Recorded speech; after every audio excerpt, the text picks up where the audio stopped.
उनको अपने अंदर प्रवेश रखना चाहिए। दया, धर्म, प्रेम, मानवीय सद्गुण उसमें हमको निवास करना चाहिए।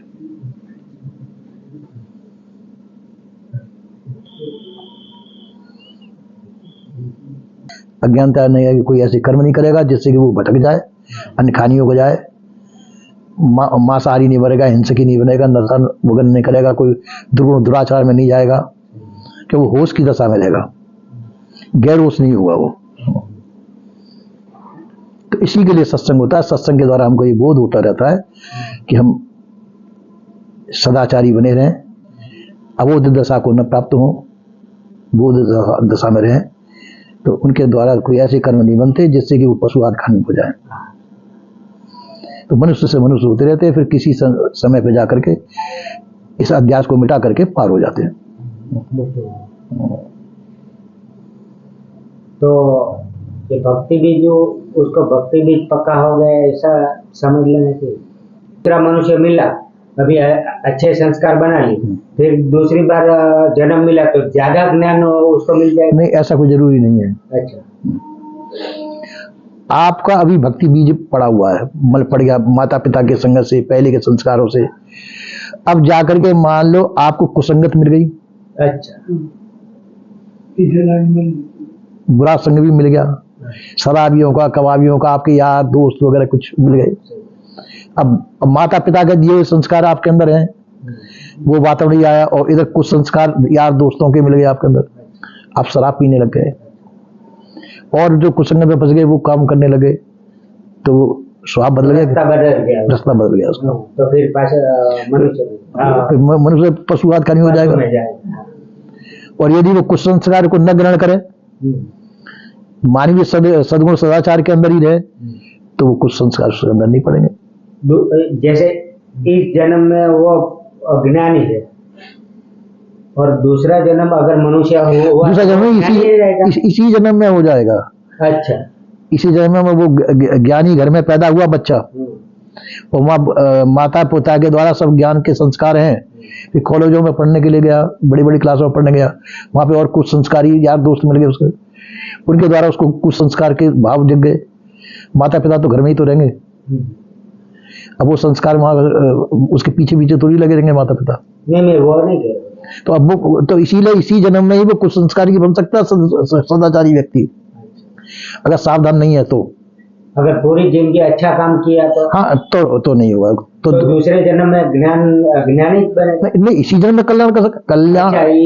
कल्याण करने के लिए कोई जरूरी नहीं कि आपको लाखों जन्म लेने पड़े। अच्छा, कल्याण आप करना चाहे तो अभी और तत्काल हो सकता है। अच्छा, माता पिता को सुखी नहीं करते और भक्ति में पड़ जाए, हाँ, तो चलेगा नहीं। भक्ति में जो पड़ जाएगा वो सभी को सुख देगा, दुख नहीं देगा। नहीं साहब, माता पिता का ऋण चुकाना पड़ता है। सबका ऋण चुकाएगा वो, और नहीं चुकाएंगे तो नहीं, सबका ऋण चुकाएगा। उसके अंदर सद्भक्ति होती है, सदाचारी जीवन होता है उसका, वो किसी के ऊपर अन्याय अधर्म नहीं करेगा। वो जहाँ तक बनेगा, जहाँ तक सदाचारी जीवन होकर के सबको सुख पहुंचाएगा वो, है ना। अब कुछ संस्कार उसके अंदर आ जाए, कोई सोबत उसकी गलत पड़ जाए, तो उसका उसके ऊपर असर आए, तो भले उसके अंदर स्वभाव बदल जाए। पर ये जो है देखो, 3 चीजों को लेकर के स्वभाव बनता है। एक तो जो है कि माता पिता का स्वभाव, पहले के प्रारब्ध का एक भाग आता है, पहले के प्रारब्ध का। फिर जिस समय पैदा हुआ है वो, उस समय माता पिता का स्वभाव उस बच्चे के अंदर आएगा। और तीसरा लक्षण आता है, जिस वातावरण में बच्चा पलेगा वो संगत के। हाँ, संगत। जिस वातावरण में बच्चा पलेगा वो, तो ये 2 संस्कार तो माता पिता के हाथ में है। प्रारब्ध तो माता पिता के हाथ में नहीं है, प्रारब्ध बच्चे का है ना। पर बच्चे के अंदर जो गर्भावस्था से जो संस्कार डाले गए वो माता पिता ही के हैं। और फिर पैदा होने के बाद में उसको वातावरण, किस वातावरण में रखते हैं, तो ये माता पिता के हाथ में। तो 2 भाग तो माता पिता के हाथ में, प्रारब्ध माता पिता के हाथ में नहीं है। तो इनको तो माता पिता सुधार सकते हैं, है ना। अच्छा, फिर समय मिलेगा, चौथा हिस्सा लेगा, तो कुछ संस्कारों में पड़े, तो कुछ संस्कारों में जाने से माता पिता रोक सकते हैं बच्चे को, उसकी निगरानी रखें, गलत संस्कार न पड़े बच्चे में, गलत सोबत न बैठे। तो ये माता पिता की जिम्मेदारी होती है।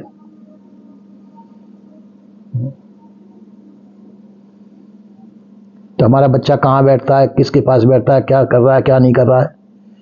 और जो माता पिता लापरवाही है, नहीं इसका ध्यान देते, तो बच्चे के अंदर कैसे भी संस्कार पड़ सकते हैं।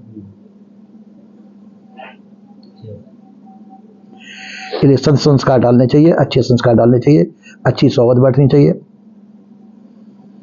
ये शुरू से ही जागृत करने चाहिए बच्चों के अंदर संस्कार।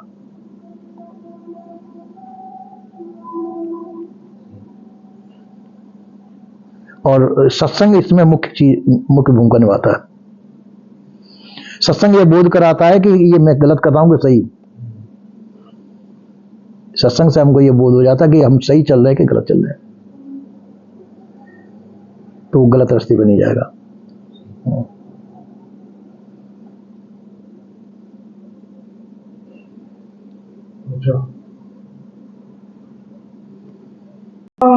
बोलते हो उनका संस्कार गलत हो है तो उनके लड़के का स्वभाव वो उससे लक्षण आएगा है, संतान पे उसके स्वभाव का लक्षण आएगा।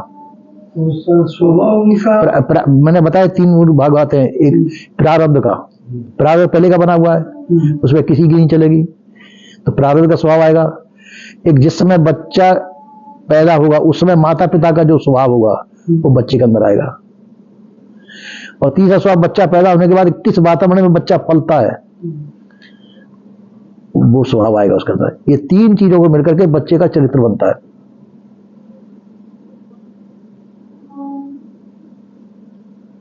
तो चरित्र निर्माण के अंदर ये 3 चीजें जरूरी है। तो 2 हिस्सा तो माता पिता के हाथ में है। अपने बच्चे को वीर बनाना चाहे, बहादुर बनाना चाहे, विद्वान बनाना चाहे या डरपोक बनाना चाहे। लेकिन वो लड़का ही पिताजी को बोले कि आप गलत रास्ते पे जाते हो, नहीं तो माता पिता गलत रास्ते पे जाएं क्यों? तो माता पिता को क्या करना चाहिए? सही रास्ते पे आ जाएं, सही रास्ते पे सही जब पुत्र दे रहा है शिक्षा, हाँ, या तो माँ बाप गलत हो गए या पुत्र गलत हो गए। और ये नहीं है तो पुत्र कह रहा सही कह रहा तो अपना रास्ता बदल के सही रास्ता बदल देना चाहिए। तो लड़के को निकल जाना चाहिए। नहीं, लड़के को निकलना नहीं चाहिए, लड़का सुधार रहा है। लड़के को नहीं, यदि सही कहता, अगर सही कह रहा है तो उसकी बात माननी चाहिए। तो फिर उनका माता पिता का जो ऋण है वो चुकाना पड़ता है ना, गलत है तो भी। नहीं माँ, ये देखा जाए माता पिता सही कह रहे हैं कि गलत? माता पिता सही कह रहे हैं कि गलत कह रहे हैं? नहीं, वो खुद ही गलत ही है, ऐसा समझो। कौन?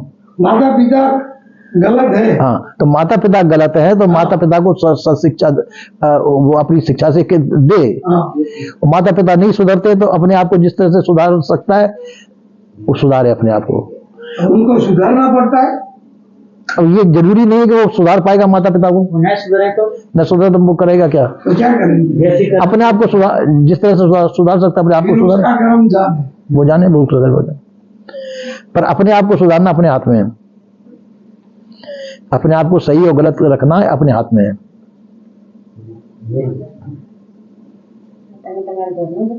उनके पिताजी गलत थे। किनके? वो थामले पे नहीं जाओ, गरम गरम थामले पे लग प्रहलाद थे। ये नहीं कह सकते, ये कह नहीं सकते, नहीं कह, क्योंकि प्रमाण के अनुसार उन्होंने कोई बुरा नहीं किया। तो उनके पिताजी तो बराबर नहीं थे।